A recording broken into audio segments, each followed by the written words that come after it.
Hello, everyone, and welcome to Common Time Podcast, where we bring you world-class professional development for music educators straight to your phone. I'm David Clemmer. And I'm John Pasquale. And we are your hosts and fellow music educators. In each episode, we will interview a guest who is an expert in their field, here to provide us insight, strategies, and inspiration to help you elevate your ensemble. Hello, everyone. Our guest today is Jason Fettig, Director of Bands and Professor of Music at the University of Michigan. Welcome, Jason. Hey, guys. Good to see you. We're so excited that you're here. Just a bio just for all of our listening audience out there. We really don't need to introduce you, but I'm going to go ahead and read this anyway. Professor Fettig is an internationally recognized conductor of wind band and orchestra and a highly sought-after educator and clinician. Prior to his appointment at the University of Michigan, Fettig served as the 28th director of the President's own United States Marine Band and Chamber Orchestra, where he was the music advisor to the White House and regularly conducted the Marine Band and Marine Chamber Orchestra at the Executive Mansion. He also served as music director of Washington, D.C.'s historic Gridiron Club, a position held by every Marine Band director since John Philip Sousa. Jason holds 2 bachelor's degrees from the University of Massachusetts Amherst in both clarinet performance and music education, and a master's degree in orchestral conducting from the University of Maryland, College Park. And today we are loosely entitling this Story Time with Jason Fettig. So to begin with, can you just tell us what's the funniest or most memorable moment you've had with the President's Own? Oh, well, can I take up the whole hour with these stories, or would it just be one? Whatever you like. We'll start with funniest. Some of the funniest moments that we had in the Marine Band were when we had a kind of a relationship with pop stars, because we're in the symphonic world, we're in the military music world, but because we're the President's Own, there's a lot of opportunity to collaborate with pop stars and people in the popular music world as well. And I remember one moment that was particularly funny. We were performing music for a national Christmas tree lighting. So this is one where they gather a bunch of celebrities to come in and to sing, and the Marine Band or any of the military bands that are there, they accompany these groups. And there was an unnamed all-woman group, pop group, that is relatively famous, who was singing that godforsaken tune by Mariah Carey, All I Want for Christmas. Yeah, All I Want for Christmas. Yeah. And they were splitting up what Mariah does on the record, where she does all these melismas and this kind of introduction, and then she jumps into the tune. They were splitting it up among the 5 of them. So we did the sound check, and everything was fine, and we did the rehearsal. They went backstage, and we're about to start the broadcast. And I have monitors all in front of me so I can hear what's going on from the production truck. And somebody forgot to turn off their microphones. So we're about to start the broadcast. We have another artist on stage, and they're all backstage practicing their little intros. Ooh, over and over again, but they're all doing it at the same time. So I had 5 different things happening at once being blasted out of our monitors on stage while we're about to start the broadcast. And there was nothing I could do about it. I'm just sitting there. The whole band can hear it. They're looking at me, and I'm just almost in tears laughing at this because it's the most ridiculous thing you can imagine. They eventually shut it off right before we started the broadcast, and then we jumped in. It was another example of just being ready. We call it Semper Gumby in the Marine Corps. Just, you never know what's going to happen. Yeah. And you just, much like the game last night, and you just have to make it work. Yeah. So I'm glad to know I'm glad to know that sound production problems aren't just for us here at the podcast. No. They're everywhere. They're everywhere. Yeah. From a memorable standpoint, gosh, they were just, I was so lucky to have so many different moments in my career that just are burned into my brain. I have one from very early in my career as a conductor, because I had not really had an interaction with a lot of famous people. Went to the White House to conduct the orchestra, and one of the guests, this was during the George W. Bush administration, one of the president's guests was going to be Harper Lee, the author of To Kill a Mockingbird. Now, when you're a kid and you read To Kill a Mockingbird, which is, of course, a masterpiece, Harper Lee doesn't seem like a real person. And I didn't even know, when I was growing up, that she was still alive, but she was very much still alive. She was being honored by the president. And so we decided to bring some music from the famous film, the Gregory Peck film, to the written about the book. And I wondered, if we ran into Harper Lee, would she recognize this music? So we got to the event. I saved this music. We played the whole event, 3 hours, and I never saw Harper Lee, or what I thought would be Harper Lee, because I had never seen her in person. And we get to the very end of the event. We hadn't played this music from To Kill a Mockingbird, this gorgeous score by Elmer Bernstein. And so I decided, well, we've brought it. We might as well play it. Maybe somebody will recognize it. So we start playing this piece. It begins with this piano solo and this little flute line, which is so gorgeous. And out of the East Room of the White House comes flying a woman in a wheelchair at 100 miles an hour, followed by like 20 people. And she rolls right up to my podium in the grand foyer of the White House. And I realized, oh my gosh, this is Harper Lee. And we played this entire suite of music from this film, which she clearly recognized and knew very well. She is in tears as we're having this moment. Her family is in tears. And I'm conducting this music, and I cannot believe what is happening. It was almost like a fever dream to have this moment with this amazing author, this legendary author who never gave interviews, was very private. We got to the end of this. She stands up out of her wheelchair. She gives me a kiss on the cheek and says, "Thank you, darling. That meant the world to me." Sat back down, left the White House with her family. And it was one of those moments where you just could not have painted a more emotional, more amazing picture. And it was so early in my career, I thought I could have gone home and died, that was my Marine Band moment. I didn't know that I'd have hundreds of more events like that over the ensuing 15 years. Wow. That is incredible. I would have not have guessed that she was still alive at that point either.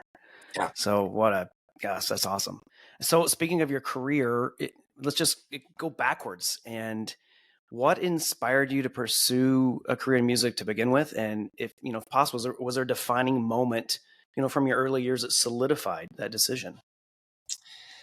Yeah, there was. I actually didn't decide to go into music until my senior year in high school, but I had music as a part of my life for a very long time. I actually started playing clarinet in second grade. So very early. So by the time I got to fourth and fifth grade, where other kids were starting, I already had a foundation and I was a little more advanced. So it was a point of pride for me as a young person to feel like I was good at something. I did sports as well, but I was always more focused on music. So it was a part of my life. It was foundational to my growing up and my sense of confidence and my sense of community. But I never really considered doing it for a living. And it was my senior year in high school. I had just a fantastic band director in high school, David Bresnahan, who I grew up in New Hampshire, so relatively small music community as far as states go, a little bit insulated. But he is such a passionate musician and such an inspirational father figure and wonderful mentor. And I remember a moment which was sad on its surface, but was transformative for me, is we had a classmate who died. And suddenly, heart defect, was on the basketball court, passed away. He was a band member. He played, I think, euphonium in the band. And David, as he would be, as we called him, Bresnahan, he said, "We're going out to the funeral with the band in uniform, and we're going to play for our colleague, for our friend, for our student." So he brought us out to the gravesite, and we played Irish Tune from County Derry while they lowered our classmate into the ground. And you can imagine how that hit us as young people. And that was one of those moments where I thought, this is so powerful. And watching him teach us and show us not only about music, but about life and just about how to be responsible and engaged and vulnerable, I thought, I think I might want to do this. And that was kind of about the time I decided that I was going to major in music education. And I went to the University of Massachusetts for music ed. I only later added a performance degree. And at that point, I was fully set on being a band director, teaching. And I ended up in the Marine Band kind of by mistake. I took an audition. It was really my first professional audition, and lightning in a bottle won that audition, and it set me on a different path. But I always felt like that was the moment where I knew I wanted to teach and that I would teach at some point. That's awesome. That's an incredible story. It's interesting to see sort of how, the single moments that affect us so greatly in something like music education. And all of us probably have one. I know I have one as well. So let's continue with that journey. So throughout your journey, what has been one of the most significant challenges you faced as a conductor or musician? And how did you overcome that? In an overarching way, and I hope a lot of your listeners and our colleagues can relate to this, I have always had a sense of imposter syndrome. Even growing up and starting music early and feeling like I was good at it, I was keenly aware that if I had some talent here where I was at any given time, that does not mean that I had talent anywhere else. When I applied to colleges, I only applied to a handful of colleges because I frankly was a little nervous about putting myself out there and trying to get into a conservatory or a school like the University of Michigan. I just didn't even try. I was comfortable with where I ended up going to school. I got an amazing education, so I got lucky in some ways, but a lot of it was due to just self-confidence and just not knowing if I was going to measure up. And that caused some anxiety. Am I going to get a good job? Am I going to end up where I feel like I can do some good and where I feel confident and comfortable that I have something to offer? So it really wasn't until I won the Marine Band audition that I felt, oh my goodness, I got a perspective where I actually might be able to be successful at this. Of course, then I went to the Marine Band where everybody was 100 times better than anybody I'd ever played with before. Right. Yeah. And then it started all over again. And then I auditioned to be a conductor with the Marine Band. And then I went from being a pretty confident, good clarinet player to a very mediocre conductor with the best band in the world. And it started over again. Then I gained confidence as director of the Marine Band, and then I retired from the Marine Band and I became a professor, and it started over again. So this cycle of not knowing if you have what it takes to do the right thing by the people that are your colleagues or your students, I think it's the human condition. And I'd much rather, I think, feel that way than feel overconfident and then make mistakes or go into a situation not looking to learn as much as I can and realize that there's always room to grow. The other challenge in the Marine Band that was so hard were the leadership challenges. I was trained to be a musician and I got to work with the best lab band in the world in the President's Own, but nobody really tells you or teaches you how to be a leader. You could take classes, you can read books, you can study, you can think about it, but leadership really comes from experience. You just have to face those challenges, face those decisions, face that humanity and the empathy that's required, and just hope that your instincts and your experience are going to lead you in the right direction. But I faced hundreds of situations in the Marine Band where I was not sure if I was doing the right thing. I mean, how many times have we told yourself, I'm just going to do what I believe is right and hope it's okay? But who's to say what you believe is right is actually right? This is a challenge that we face as leaders. COVID and going through situations where I was in charge of not just the success of my colleagues, but their health, their well-being, their family's well-being. That was really, really difficult for all of us who went through that in our field. Feeling like you're a caretaker for someone who disagrees with the way that you do what you do, with the decisions you make. That's a really big challenge. And that really never gets easier, I have to say. I think we all feel this, that you may get better at making those decisions and knowing you have to because somebody has to do it, but it never feels easier. And I suspect that'll probably be the case for the rest of our lives and our careers. Yeah. Man, I'm so glad you mentioned the imposter syndrome because I think I know I've faced that in my career where you stand up on the podium for the first time and how did I get here? And I thought, and it's just, sometimes that can be debilitating. Just that voice in your head that says, what are you doing here? When you have every right to be there, it just takes kind of time to become comfortable in your own skin even. But you know what I found as an antidote, David, is the music. Yeah. I know it sounds corny, but every time I felt like, what the heck am I doing up here? There's somebody else who would be better at this. Am I wasting people's time? I always brought myself back to, I'm just here to make music. I just want to share, be vulnerable and share what I think about this music and do it respectfully, but do it with confidence and keep it about the relationship we have with the music rather than trying to impress each other or trying to exercise some sort of hierarchy in decision making. And I felt like, thank goodness we're in music. And that was an option to lean on the art rather than just the situation we find ourselves in. Yeah, absolutely. That's wonderful advice. Speaking of advice, can you piggyback on that? What advice would you give young conductors and teachers that are just starting a career in music? Well, everybody's different and everybody needs something different to feel comfortable and feel like they're making progress. I think the thing that I'm impressed with young teachers who are successful is the ones who don't stop expanding their experiences. They don't stop, getting out there, challenging themselves, doing things they enjoy, refreshing, resetting after a difficult year or a difficult set of circumstances. There's so much about teaching that is difficult that has nothing to do with music, dealing with administration, dealing with parents, of course, dealing with issues with students that are important, but you're kind of figuring out as you go. So taking care of yourself and doing things that make you happy as an artist. Getting out in the summers and finding ways to expand your skill set and your perspective, I think is really important. Burnout is real. We know it. Yeah. And I think burnout comes from just being in a never ending cycle of doubt and of situations that wear on you. So you kind of have to change the channel sometimes.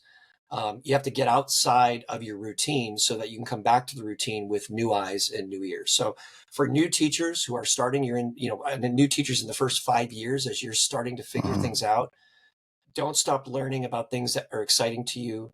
Don't stop experimenting, and remind yourself every day why you got into this in the first place, because it can be easy to forget when you get distracted. Just remember what you felt like when you first thought about being a teacher, when you first came to music. I think that sometimes we have to talk to ourselves in order to get past those barriers and to reset and kind of shock us back into the reality of what Right. motivated us in the first place. Absolutely. That's fantastic advice. Thank you so much for sharing it, because we're all there at some point. Yeah. So let's shift from sort of the talking about your experiences and advice to the music, which is, for my impression of you is like you are a master of repertoire. You're a master of, I mean, you have Thank such you. knowledge. Well, you have such knowledge up there that, we all aspire to. But I'm curious, is there a particular piece of music that has resonated with you on a personal level? I know there's probably many, but is there something you really are drawn to personally?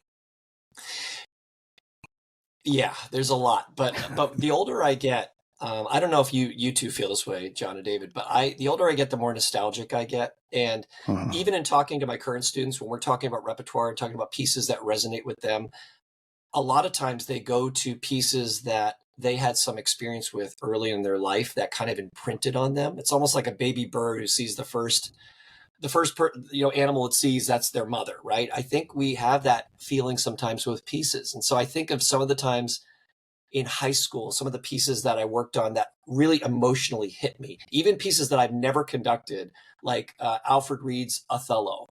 Alfred Reed wrote the suite for Othello, basically incidental music to the play, but it didn't exist. But I remember working on that in high school and remember how difficult it was, but how awesome it was.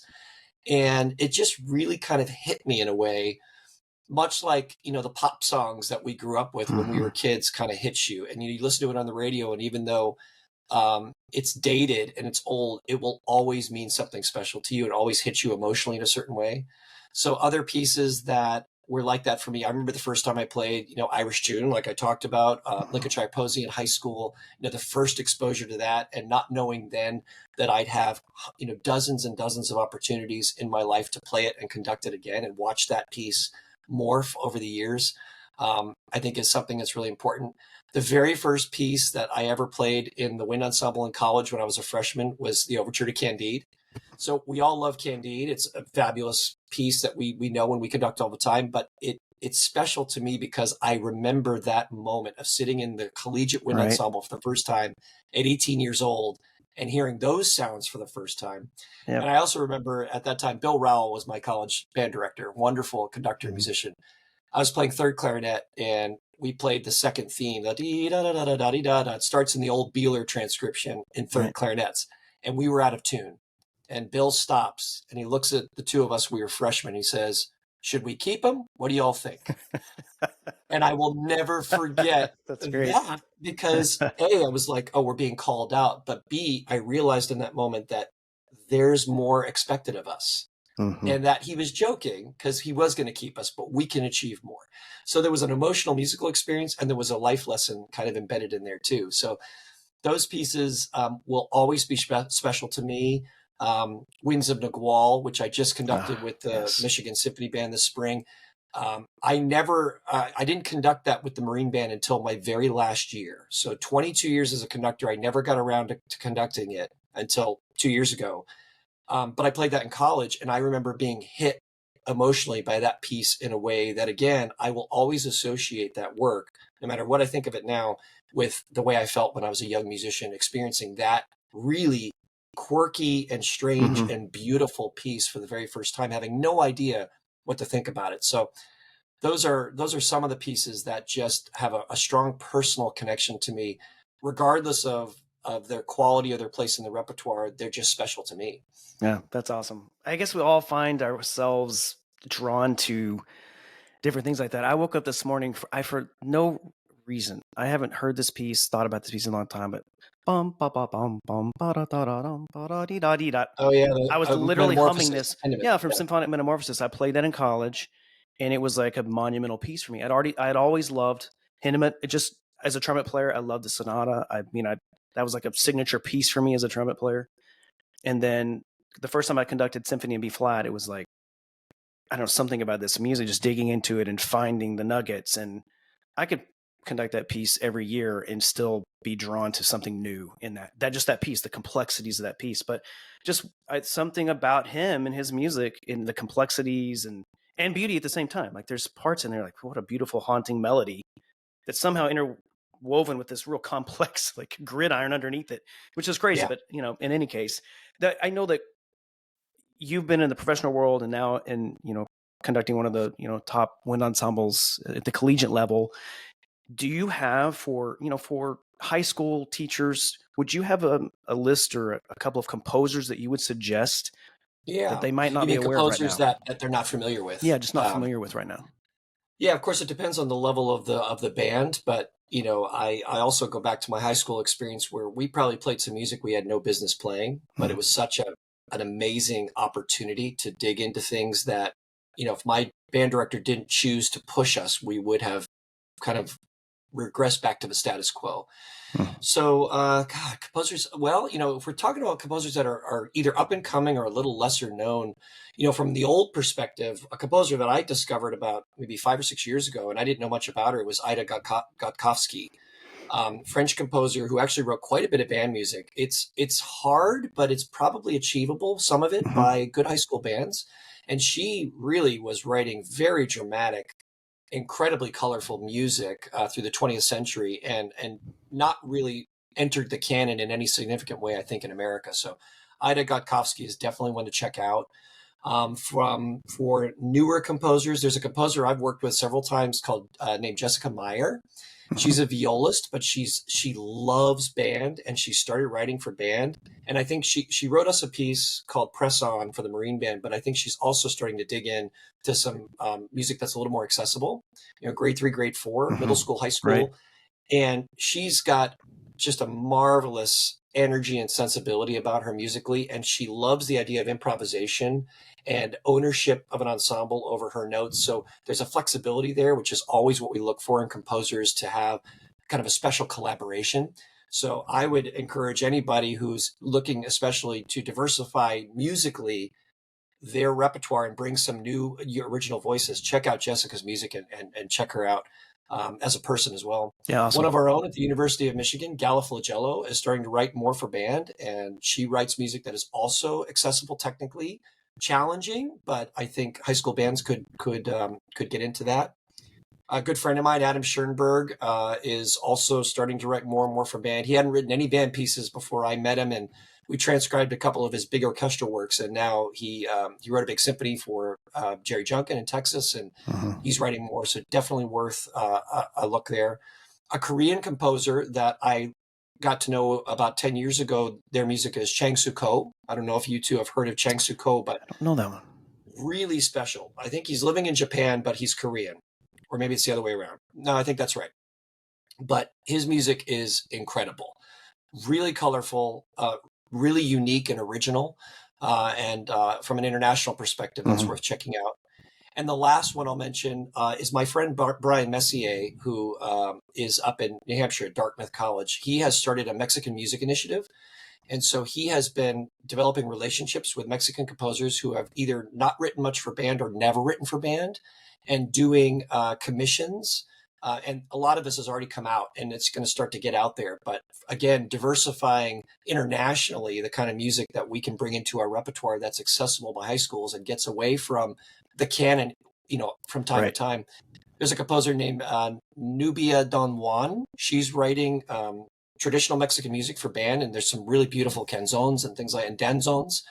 And then also a more well-known, Juan Pablo Contreras, who has already started to become much more known in this country. He's going to continue to write some new pieces, and actually, we're involved in a commission at Michigan that'll come out in the next couple of years, a consortium of one of his pieces. So there's Awesome. some ideas for you. Yeah, those are great additions. Thanks for bringing those search engines, because there's several of those that'll be new to me that I'll be Googling after we get off here. Just kind of staying on the repertoire mindset. I know this is kind of a interesting. I mean, who knows what these would be, but do you have like a top 5, like of any repertoire, any level of ensemble? What are your top 5 pieces that just? He's like, how do I do that? These are the hardest questions ever, because when you conducted hundreds of pieces, and my tastes and my ideas about repertoire have diversified over the years, and so it's so hard to stratify top 5. Just like if you ask me what my favorite Sousa marches are, same problem, because there are about 40 that I think are amazing. I don't know how to, they're like my children. I don't think my answers would surprise too many people, just because we have such amazing music that is the core and the staple of our repertoire. Right. You said any level, David, but my mind goes to pieces that are a little bit more substantial, a little longer, a little more difficult. Sure. I'd have to put the Grand Partita at the top. I just think it's the granddaddy, no pun intended, of wind ensemble music. It's one of the greatest composers in history, really doing something substantial and wonderful and lasting for a wind ensemble, which is just, from an historic perspective, I never get tired of Mozart's music, and especially that piece. I think we all would agree. Yep, absolutely. From the contemporary perspective, I have to put in music of Karol Husa, because he was so important to advancing the band and being a Pulitzer Prize winning composer, entrenched in the orchestral world, bringing the perspective of his Czech heritage and his American citizenship together. So my favorite piece of Husa's is Apotheosis of This Earth, which I think was actually his favorite piece as well, written for both band and orchestra, equally valuable.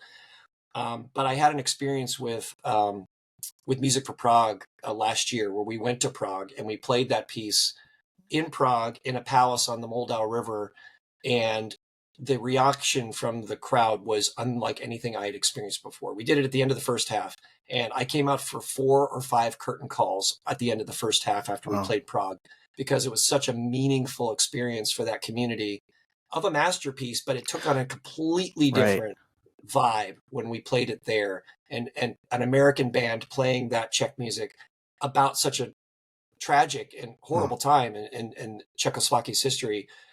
That was unbelievable. Let's see, that's 2. Hammersmith has to be in there, because one of the early incredible pieces by one of my favorite composers, and Hammersmith is unlike anything else in the repertoire, so that has to be in there. The Passing Bell by Warren Benson, which I just did last year with the Michigan Symphony Band, is an unbelievable piece of music, and Warren's music is singularly unique in the repertoire. There's nobody who wrote like Warren, and so that piece is just so special. New England Triptych, William Schumann. I'm a New Englander.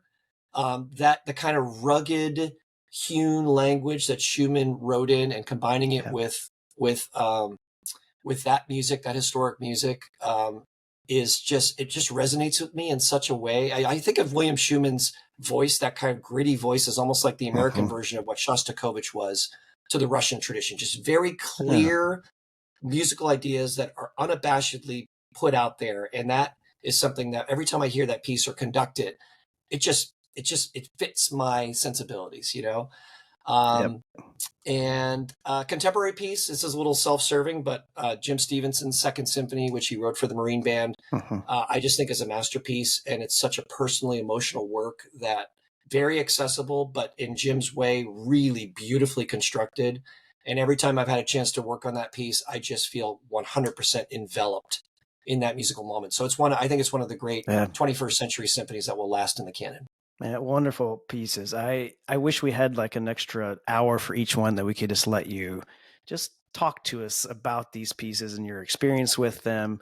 I'm sure the insights would be maybe that's for a later date. We'll have a score study with Jason Fettig in our future series. I can see it coming. Oh, man. I want to switch just gears real quickly to actually kind of dealing with actual performances. What advice would you give teachers for managing the pressures of approaching performances with very high standards while still fostering artistry, within a positive and supportive environment for your students. Sorry, I had to read that. I want to make sure that I got it exactly right, but Sure. getting that together. Well, and I'm glad you asked this question, because this is a tough one, right? Yep. Especially as we travel around the country and different cultures and communities that have such high expectations, which in its own way is wonderful for our teachers, for our students that come out achieving at such a beautiful level. I would take the second part of that first, David and John, as that the inspiration, the support, the motivation, I think, is more important at first than the technical execution and the pursuit of excellence, which we talk about all the time. Sometimes I think we have it backwards. Like, we're going to get this to be great, and we're going to drill it in a way and teach it in a way that fundamentally it's technically great. And then we'll talk about being emotional and vulnerable and supportive and all that stuff. I think the opposite is true. I think when you start a process and an expectation with, we are here to make music, we are here to do it together, we're here to support each other, to celebrate the successes, we're here to have an emotional experience that feels safe and feels genuine. And once we have tackled that idea and that we feel comfortable with that idea, then we're going to work as hard as we can to put it in a package that is at a very high level. I think if you do it that way and you work every day to talk about the music as a human condition, I think the technique follows. I think when people are motivated to do something that really makes them feel seen and valued, they work harder together to get it where it needs to be. And you don't stifle that creativity and that sense of experimentation that is so critical. Sometimes I work with bands that sound amazing, and then I ask them to do something different or to take a chance, and they're nervous to do that. Because if they take something different than they've practiced and they take a chance, it may not sound good. And that's an opportunity for me to say, I don't care if it doesn't sound good out of the gate. I want us to be able to explore that space. And once we do, we can figure out how to make it sound good. But what's the point if we don't explore that? What's the point if we don't take a chance? What's the point if we don't speak to each other emotionally? Right. The answer is there really is no point other than getting the trophy or getting the medal or achieving something to a score. And while that can be important in motivating people, I think it's not the priority. No, I completely agree. There's a what and a how, but there's also a why. And you mentioned it earlier, like even when you were on the podium for the first time, like if you centered on the music, then all of the other stuff would fall away. And I found that true. So my teacher, my doctorate was Stephen Davis, and after a particularly grueling rehearsal with Professor Davis, he said to me, pulled me aside and said, "Will this ever be perfect?" And I said, "Well, probably not." And then he just said, "Then get to the music." Very simple. Get to the music. And it changed the way I thought about how I prioritize my thinking. I still got to do the work, but mentally, it shifted my thinking in that one question. Then get to the music. It makes such a huge difference. And how critical is it? Both of you know, how critical is it in the conducting art as well, where if you are thinking about how to communicate the music and not worried so much about keeping everybody together all the time and having it be perfect, it frees you up to actually explore a whole different gesture and a whole different way of using your body and your face and your mind and your language to inspire people to then take some autonomy over their music making. Yeah, absolutely. This is something that's central to what we talk about, is that it's a collaboration. And it's only a collaboration if you are willing to let something kind of go off in a place that you didn't necessarily expect it. Yeah. And then we work on trying to empower and confirm and be the best resource we can be for the musicians, but not to put a lasso around their head and rein them in. So, from conducting perspective, constantly asking my students and people I work with to leave a little bit more out there and listen and open, and then try to meet that moment with the musicians so that there is this constant back and forth. And then that frees up your technique to not be so concerned with being in a box and making sure that, oh God, don't screw up, don't screw up, don't screw up, don't screw up, don't screw up. That's the worst voice that you can have in your head as you're leading an ensemble. Yeah, so absolutely. even though he can't hear me, I just want to interject. By the way, we're having audio issues where Jason can't hear me, so that's why I've got the best gig ever today. But for our listeners out there, we understand how hard it is to stand on the podium and just let it go, because sometimes it does sound bad, and that's counterintuitive as to what we are trying to do as a conductor. I mean, it's very difficult, but I would take Professor Fettig's advice to heart. At times, you just need to let it go. And if it sounds bad, that's okay. You can start to refine and think about it. But if that you stay inside a box your entire time, you're not really going to achieve this emotional connection per se that he's suggesting. But we do understand it. Yeah. It can be difficult. Yeah, and it's a process of letting go as well. That takes some time, even to have courage. Indeed. To let go. You have to trust the players too. It has to be about trust. Trust and vulnerability. That was the second thing in my doctorate. That was first. First was get to the music. The second was like trust and vulnerability. Period. That you have to be vulnerable in front of the ensemble. You have to allow them in, and you have to, because we put up a shell, almost like a membrane that separates us sometimes, and to punch through that membrane is very difficult. Whether it's musically or movement, that membrane really separates, and it goes down to trust and vulnerability, which you were, kind of mentioning. Jason, he said some really mean things about you right then. I won't tell you what they were, but we just got a couple of questions for you to wrap this up, a little easier. Is there a book or something that's that you've read that's particularly been inspiring that you think would be helpful for us, on your teaching journey? Well, every teacher, every musician needs something different. It resonates with them differently. I read a book many years ago called Musicophilia by Oliver Sacks, who is a doctor. I think he's the one whose life was chronicled in Awakenings. Remember that movie with Robin Williams and where Robert De Niro's in a coma and then he wakes up. So Oliver had British doctor. He had done a lot of study on how music impacts different people with brain disorders or some kind of chemical imbalance. And I was just really struck when I read those case studies about how powerful music is. Again, it sounds like a cliche. It's like music is so powerful. It's the most powerful communication. I sometimes think we take that for granted, honestly. I think we say like music is the best art form for expression possible, but we don't always totally believe it in the way that we empower others and the way we share it. I got a heavy dose of that in the Marine Band, this idea. And I've told the students of the Michigan Marching Band that I know for sure that music matters a lot. I've seen it over and over again in very palpable ways, all kinds of music. We certainly see that in our programs at Michigan as well, and in the marching band program and the athletic programs too, especially. But this book was enlightening because it was scientifically showing just how special music is and how powerful it is. And if we could tap into a little bit of that those kind of case studies that are irrefutable in a world where it's non-medical and it's just emotional, that was really powerful to me because it confirmed for me that should be the priority. When you're teaching, the priority is what we've been talking about the whole hour, is that music matters and that this is powerful. And let's talk about how it's powerful and how we can use it for good for each other and for people we work with. This book's a little dated and the author is a little bit mean sometimes, but the Composer's Advocate by Eric Leinsdorf is such an important reminder of why we are here teaching and conducting. And it's to honor the music that we work on. It's to not only choose music that we believe is for our curriculum and music that we want our students to experience emotionally and pedagogically, but also that we have a really strong respect and dedication to the composer, that we not infuse too much of our own intention into what's already there that we can realize and create. People ask me all the time, do you compose? I don't know if you two get this either. It's like, oh, you're a musician. Do you write music? And the answer is no. And every time I answer that, I get self-conscious. I'm like, geez, should I be writing music? Should I be a composer?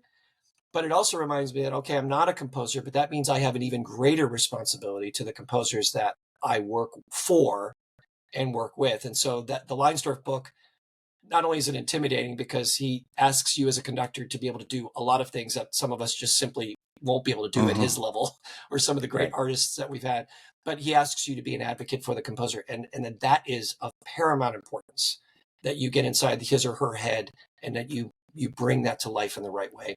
Yep.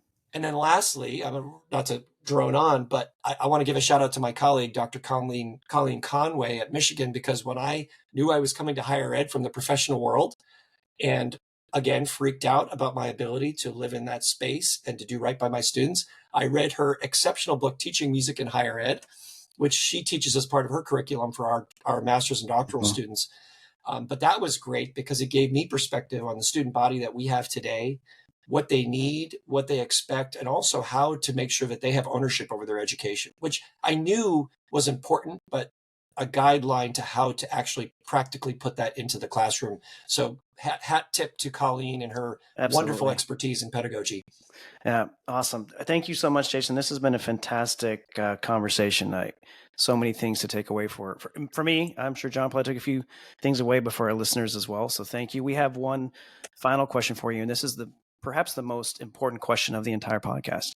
And it is, what is your favorite time signature?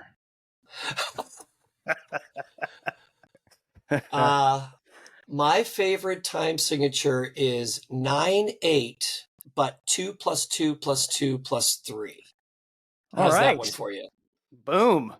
That's complex. We haven't, it's interesting. We've had, everybody's had an idea. Like they didn't just randomly thought about it, like Jerry Junkin, he liked 7/8 because of the ways that you can manipulate it, which I guess, 9/8 would be very similar. But everybody's had something that they drawn to and they just kind of like it because of, something they've experienced. I think I heard in a previous episode that, John, yours is 6/4. You love the rocking beauty of triple meter and 6/4. And I'm there with you too, but I couldn't say that because you said it. But the reason I like these kind of compound meters that are extended is because of my affinity for the band Rush. And just the idea of when you get into an extended compound meter and then you get out of it, that's where the magic happens, right? You're in this kind of disjointed kind of groove, and then you pop into something more regular. That transition is why I love those odd meters. Boom. That's awesome. Excellent. Well, Professor Fettig, it has been a fantastic time. We're so thankful that you joined us today. We look forward to having you back on later for some, maybe some deep dives into this literature that you mentioned. So thank you again. Thanks so much. Always great to see you too. Okay, everyone, that's a wrap for this episode of Common Time Podcast. We hope you gained some valuable insights and inspiration to take back to your ensemble. New episodes of Common Time Podcast drop every Monday. We hope you enjoy the show. Please take a moment to leave us a rating or review on your favorite podcast platform. It really helps us reach more music educators just like you. And a special thanks to our wives, Jessica and Teresa, for keeping us organized enough to make this happen. Also, don't forget to follow us on your favorite social media platforms at Common Time Podcasts for updates, behind-the-scenes content, and more. Thanks for tuning in, and we'll catch you in the next episode. Keep making music and keep making a difference.